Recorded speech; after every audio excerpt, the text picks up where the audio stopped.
Treasure NFT company তাদের hidden মহাপরিকল্পনা এই ভিডিওতে জানাবো। তাদের মহাপরিকল্পনার পর্দা ফাঁস করব। ভিডিওটি শেষ পর্যন্ত দেখুন, তাহলে বুঝতে পারবেন। প্রথমে তারা আমাদের নিয়ে খেলছে, সেটা নিয়ে শুরু করি। কিভাবে খেলছে দেখুন।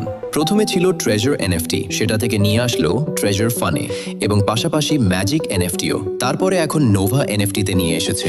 এরপরে আবার নোভা এনএফটি বন্ধ হয়ে সুপার নোভা চালু হবে। তো এইভাবে তারা পুতুলের মতো করে খেলছে, যেভাবে নিয়ে যাচ্ছে আমরা সেভাবেই যাচ্ছি। একের পর এক আগাচ্ছে। প্রত্যেকবারে নতুন করে ডলার ডিপোজিট করাতে হয়েছে, তারপর সেই ডলার সমপরিমাণ ইনকাম হওয়ার আগেই সেটা আবার বন্ধ হয়ে যাচ্ছে। এভাবেই তারা খেলে যাচ্ছে। এখানে খেলাটা অ্যাকচুয়ালি যেভাবে হচ্ছে ভালো করে দেখুন। প্রথমে ছিল ট্রেজার এনএফটি, তখন এটা কে চালাতেন তার নাম মনে আছে আপনাদের? আমি কিছু নাম বলছি দেখুন। Kevin Maxwell, David, Bilal. কি এদের চেনা লাগছে?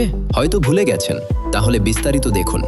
যখন ট্রেজার এনএফটি শেষ পর্যায়ে, তখন কেভিন এবং ডেভিড এরা দুইজন ট্রেজার এনএফটি স্ক্যাম করিয়ে ট্রেজার ফান্ড লঞ্চ করে, আর কেভিন ম্যাজিক এনএফটি লঞ্চ করে। তারা ট্রেজার এনএফটি স্ক্যাম করে সেটা থেকে তো প্রচুর লুট করেছে। তারপরে ট্রেজার ফান্ড অ্যাপ লঞ্চ করেছিল, সেটারও কয়েন বৃদ্ধি, কয়েনের দাম বাড়বে এই সেই বলে বলে সেখানেও প্রচুর ডিপোজিট করিয়েছে এবং এক মাস হয়তো ভালো করে চলেনি, সেটাও স্ক্যাম করে ফেলে। তার পাশাপাশি ছিল ম্যাজিক এনএফটি, সেও কিছুদিন চলার পরে সেটাও স্ক্যাম করে। এরপরে দায়িত্ব দেয়া হয় অ্যাড্রিয়ানের কাছে। অ্যাড্রিয়ানও বেশ 1 বছর ধরে ট্রেনিং প্রাপ্ত হয়ে এখন মাঠে নেমেছে। সেও এই ডেভিড কেভিনদের মতো স্ক্যাম করবে। এ আবার আরেকজনকে নিয়েছে, ভিহান নামে নতুন এক ব্যক্তি, অফিসিয়াল রিপ্রেজেন্টেটর, সম্ভবত নতুন মডারেটর বা লোকাল লিডার। তবে একটা জিনিস আপনাদের পুরোপুরি ক্লিয়ার করে দিই, এই যে সমস্ত নামগুলো দেখছেন শুনছেন, এগুলো সব তাদের ফেক নাম। তারা জানে আমরা স্ক্যাম করব, সেজন্য তারা অরিজিনাল নাম ব্যবহার করে না। তো এখন এই অ্যাড্রিয়ান পোস্ট করছে, প্ল্যাটফর্মটি আবার বন্ধ হয়ে যাবে কিনা তা নিয়ে উদ্বেগ। পূর্ববর্তী অভিজ্ঞতার কারণে সৃষ্ট ভয় আমরা পুরোপুরি বুঝতে পারি, যা অবিশ্বাসের জন্ম দিয়েছে। তবে অনুগ্রহ করে নিম্নলিখিত বিষয়গুলি মনে রাখবেন। নোভা তার প্রযুক্তিগত অবকাঠামো, পেমেন্ট রুট এবং অংশীদার সিস্টেমগুলিকে আপগ্রেড করেছে। দেখুন, এগুলো বলে তারা ডিপোজিট করানোর চেষ্টা করছে।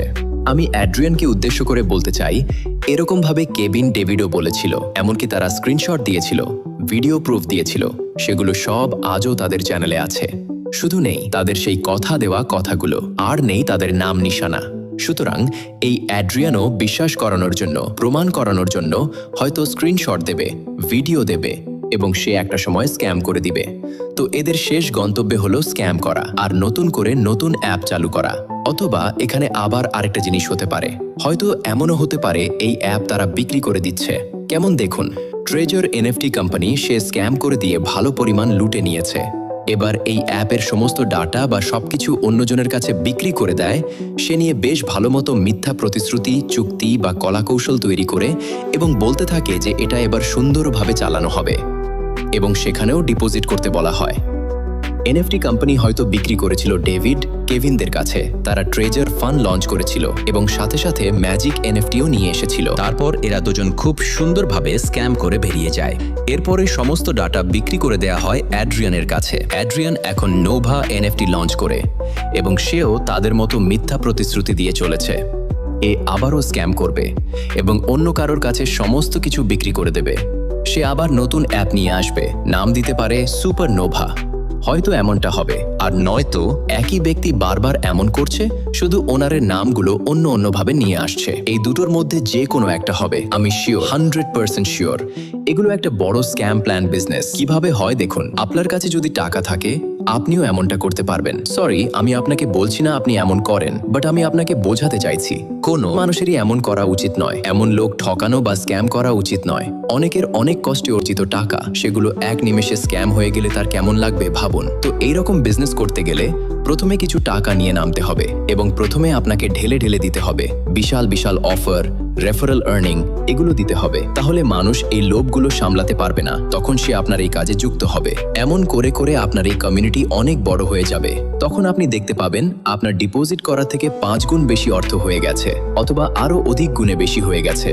তো সিস্টেম আপনি তৈরি করেছেন, কোডিং আপনি জানেন, সুতরাং আপনার যখন ইচ্ছা হবে তখনই আপনি কোডিংয়ে গিয়ে সিস্টেমটা বন্ধ করে দিলেন বা শুধুমাত্র উইথড্রল সিস্টেম বন্ধ করে দিলেন। ব্যাস, তাহলেই শেষ। কারোর কোনো ক্ষমতা নেই আর সেই টাকা ফেরত নেওয়ার। তো এবার আরেকটা বিজনেসের বিষয় দেখাই। আমাদের ইন্ডিয়ায় জিও রিলায়েন্স বিজনেস, অর্থাৎ জিও সিম কোম্পানি। এ স্ক্যাম করেনি, তবে সিস্টেমটা দেখুন।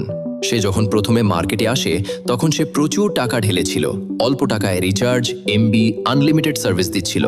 এমনকি প্রথম একবার রিচার্জ করলে রিচার্জ শেষ হওয়ার পরেও 10 থেকে 20 দিন ফ্রি চলতো। যারা প্রথম জিও ইউজার তারা জানবে। আপনি সেই সময় জিও সিম চালাতেন কিনা কমেন্ট করে জানান। তো এত সস্তা হওয়ার কারণে এই জিও রিলায়েন্সকে সবাই গ্রহণ করে নেয়। এবার সে যখন আস্তে আস্তে বড় একটা কমিউনিটিতে পৌঁছে গেল, তখন এবার সে আস্তে আস্তে রিচার্জের দাম বাড়াতে শুরু করে এবং বর্তমানে তার অবস্থানটা দেখেন। তো এ পুরোপুরি স্ক্যাম করেনি, তবে এই সিস্টেমে এনএফটি কোম্পানি স্ক্যাম করেছে। সুতরাং এনএফটি কোম্পানি তারাও সেম এভাবে প্রথমে টাকা ঢেলে গেছে, মানুষকে টাকা দিয়ে গেছে, উইথড্রল দিয়ে গেছে, পরে তারা ঠিক মুনাফা লুটে নিয়েছে। এই নোভা এনএফটি এখন যখন তখন উইথড্রল দিতে পারে। হ্যাঁ, হয়তো দিবে, এমনকি কয়েক মিনিটের মধ্যে উইথড্রল সাকসেস হতে পারে, কেননা এগুলো দেখানোর জন্য যে এগুলো সবাই দেখবে এবং অন্যকে বলবে, তারপর তারা এখানে ডিপোজিট করবে। তারপরে দেখবেন আস্তে আস্তে এর টাইম বাড়তে থাকবে, 1 দিন থেকে 2 দিন, 2 দিন থেকে 3 দিন, এমন করে করে আবারও সেই 4 দিনে গিয়ে থামবে। সুতরাং এগুলো হচ্ছে তাদের চালাকি। এগুলো ইন্ডিয়ার মানুষ বুঝতে পারবে না। আমাদের ইন্ডিয়ার মানুষ এতই বোকা। এই যে আমি এই এনএফটির বিষয়ে নেগেটিভ মন্তব্য করছি, এটা নিয়ে কিছু ব্যক্তি কমেন্টে এসে বলবে, বাজে ভুলভাল কেন বকছেন, এসব ভুলভাল বকে আপনি কত টাকা পান? তারপর কেউ বলবে, পাগল হয়ে গেছেন নাকি, আরও ইত্যাদি ইত্যাদি। কিন্তু অ্যাকচুয়ালি তাদের চোখে চশমা পরিয়ে দেখালে দেখবেন এই এনএফটি কোম্পানি তারা আমাদের এই ইন্ডিয়া থেকে কত কোটি কোটি টাকা নিয়ে নিচ্ছে তাদের দেশে, অর্থাৎ আমেরিকায়। তাহলে এটার বিরুদ্ধে বলা আমার ভুলভাল মনে হয়? হয়তো আপনি বড় লিডার, আপনার হয়তো একটু লাভ হবে, কিন্তু যারা শেষের দিকে আসবে তাদের কথা একটু ভাবেন। মনে করুন এই সাইটটা বন্ধ হওয়ার 10 দিন আগে আপনি 100 জনকে জয়েন করিয়েছেন। আপনি তো কখনোই জানবেন না এটা কখন বন্ধ হবে। তো মনে করুন 100 জনকে জয়েন করিয়েছেন, তারা প্রত্যেকেই 10,000 টাকার অ্যাকাউন্ট করেছে। আমি অল্প করেই ধারণা দিচ্ছি, তাহলে কোম্পানির কাছে কত টাকা গেল? 10 লক্ষ টাকা। তার মধ্যে আপনি পেলেন কত? যখন যেরকম রেফারেড ইনকাম থাকে সেই হিসেবে পান। সাপোজ ধরলাম $10 করে, ধরলাম এই $10 দাম 1,000 টাকা। তাহলে আপনি 100 জন জয়েন করানোর কারণে 1 লাখ টাকা পেলেন।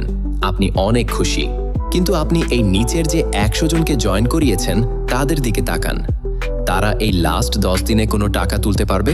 তারা আপনাকে ভরসা করে ডিপোজিট করেছে এবং আপনি ভরসা দিয়েছিলেন যে 40 দিন হলে ইনভেস্ট করা টাকা ডবল হবে, তারপরে আসল তুলবে আর যেটা লাভ থাকবে সেটা রেখে দেবে। কিন্তু রিয়ালিটি 10 দিন পরে সিস্টেম বন্ধ হয়ে গেল। তাহলে কি হলো? কার লাভ হলো? আপনি পেয়েছিলেন 1 লাখ টাকা আর কোম্পানি নিয়েছে 9 লাখ টাকা। তাহলে কার লাভ বলেন? এবার এই যে লাস্ট 10 দিনের মধ্যে আপনি যদি এই টাকা তুলে থাকেন তাহলে আপনি পাবেন, আর যদি আপনি আইডিতে রেখে দিয়ে থাকেন তাহলে আপনিও এই টাকাটা তাদের সাথে আপনিও হারিয়েছেন। সুতরাং কোম্পানি আপনাকেও ছাড়লো না। কোম্পানি যদি ভাবতো যে আপনি এতজনকে জয়েন করিয়েছেন, আপনার টাকাটা না হয় আপনার ব্যাংকে যাক আর বাকি সবার টাকাটা স্ক্যাম হয়ে যাক, এমনটাও তো করলো না। এখানে দেখা যায় পুরোটাই তাদের লাভ। তো এইভাবে তারা একটা দেশের টাকা লুট করে নেয়। আমি তো অল্প বললাম, অল্প হিসাব দিলাম এবং একজন লিডারের হিসাব দিলাম। এরকম অনেক লিডার আছে, হাজার হাজার জয়েন করাতে পারে। আমাদের ইন্ডিয়া, বাংলাদেশে সহ কম লোক আছে? আপনি একবার হিসাব করুন কত হাজার হাজার কোটি টাকা হচ্ছে। তারা এসব টাকা তাদের নিজেদের দেশে আমেরিকায় নিয়ে নিচ্ছে। তাদের টার্গেট, অর্থাৎ আমেরিকার টার্গেট প্রথমেই ভারতের উপর, কারণ তারা জানে এখানকার লোক সব থেকে বোকা এবং অলস। অল্প দিনেই বড় লোক হওয়ার স্বপ্ন দেখে, কাজ না করে বসে বসে লাখ লাখ ইনকাম হওয়ার স্বপ্ন দেখে। তাই এদের কাছ থেকে খুব সহজে লুট করা যাবে। যুদ্ধ ছাড়াই একটা দেশের অর্থনীতিতে আঘাত করার এটাই হচ্ছে বড় হাতিয়ার। তারা ভারত, পাকিস্তান, বাংলাদেশ, রাশিয়া এই দেশগুলোর উপরে অর্থনীতিতে প্রোপাগান্ডা চালানোর বেশি টার্গেট। সুতরাং সর্বশেষ একটা কথাই বলবো, এই যে বর্তমানে যে নোভা এনএফটি নামে চলছে, এটাও একসময় বন্ধ হবে। হয়তো এটাও একটু দেরিতে বন্ধ হবে, হয়তো 6 মাস লাগতে পারে অথবা 1 বছর, যদি তারা এবার বেশি টাকা নিয়ে নামে। তো এটা শোনার পরেও কিছু ব্যবসায়ী তারা ভেবে নিয়েছে যে 6 মাস থাকলে ওতেই আমরা লাভ করে নিয়ে বেরিয়ে আসব। দেখা যাবে হয়তো আপনি লাভ করেছেন, কিন্তু আপনি যাদেরকে নিয়ে এসেছেন তারা লস খেয়েছে। অথবা আপনিও লোভে পড়ে আপনিও টাকা রেখে দিয়েছেন, আপনিও লস খেয়েছেন। তাই রিকোয়েস্ট করব, যদি আপনি করেন তো কাউকে নিয়েন না। আপনি একাই করেন, একাই আপনি লাভবান হন, অন্য কাউকে লস করাবেন না। তো সবশেষে একটাই কথা, স্বাধীনতা আপনার, টাকা আপনার, জ্ঞান, বুদ্ধি, বিবেক আপনার। আমি আপনার আর্থিক পরামর্শদাতা নয়, তবে ঝুঁকির কারণটি মনে রাখবেন। আবারও আসছি পরবর্তী কোনো ভিডিও নিয়ে। আপনার মূল্যবান মতামত কমেন্ট করতে ভুলবেন না, আর চ্যানেলটি সাবস্ক্রাইব করে সাথেই থাকুন। ধন্যবাদ।